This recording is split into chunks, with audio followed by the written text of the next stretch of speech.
Hello everyone, this is Mohammed Daali, and this is my essay about leadership from the book Wisdom of the Ages by Wayne Dyer. In the Wisdom of the Ages by Wayne Dyer wrote about leadership reflecting his idea from Lao Tzu, acting simply. Lao Tzu, he is a Chinese philosopher. He wrote the Tao Te Ching, which means the way. It's the basis for the religious practice of Taoism. Lao Tzu believes that true leaders are not backed by their followers. However, people come to have or come to love and admire some leaders. In order to find leadership, one must receive trust from their followers. Lao Tzu claims that when the work is done, ordinary people say, "Oh, we did it." Lao Tzu is expressing that leadership is teamwork. Like if you are playing with a football team, you need to have a leader. And you will need to play one role in the team, which results in teamwork. Leadership is the action of leading a group of people or organization toward a specific goal. And this goal could be bad and it could be good. Dyer is amazed by Lao Tzu's work by interpreting that our politicians call themselves leaders due to the fact that they hold public office.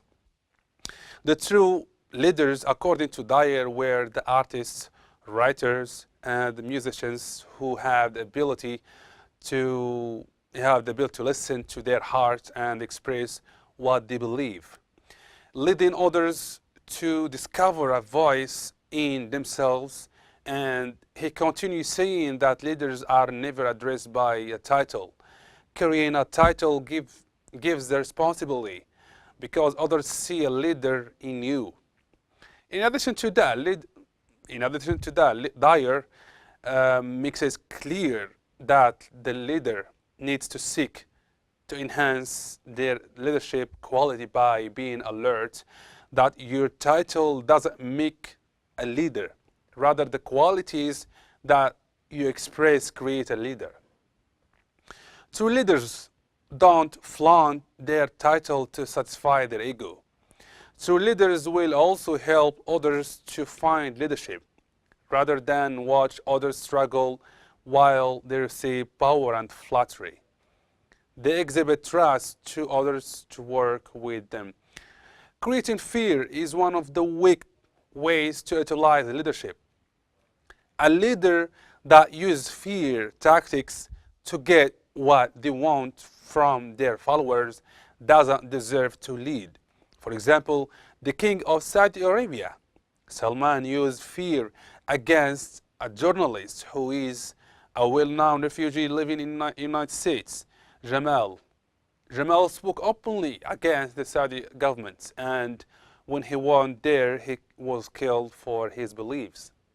King Salman used fear against his subjects in order to get what he wants.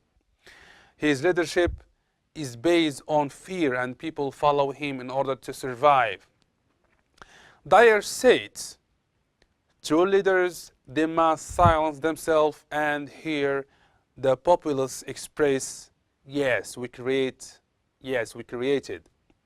Discrete economy ourselves.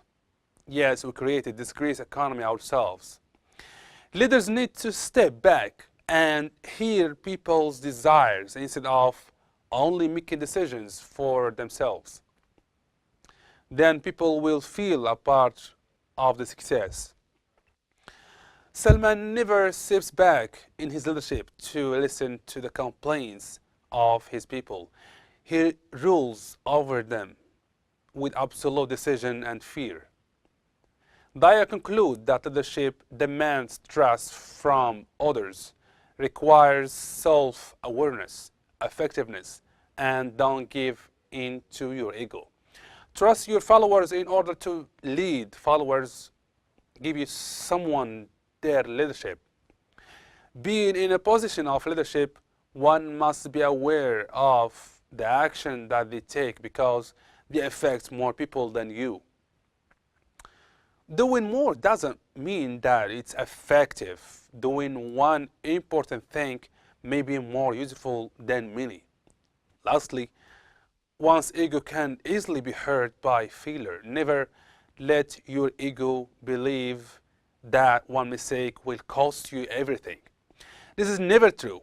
One failure doesn't determine the outcome. Dyer believes that fear and trust are essential in leadership. However, there is a point which I disagree with the necessity of trust and fear. One doesn't necessarily need to trust their followers. One can still lead them to a certain goal without believing exactly the same. On the other hand, the government creates fear to prevent people from doing bad behavior. In this case, fear is something favorable to maintain public security. For example, the government created the justice system in order to justify the punishment of illegal crimes. This punishment is a form of fear that keeps the people under control and safe. In this case, I believe that the use of fear in leadership role is justifiable. In my opinion, leadership is one of the most significant positions which one can have. Being a leader gives one the power to make people follow you and believe in you. It also gives the power of the productivity, and for me is the most powerful characteristics of good leader. Productivity is an equation in which a set of elements which are the ability, focus, time, and goals. The weakness of any element can weaken all the productivity. If you don't have the ability to do something, you will not get it done.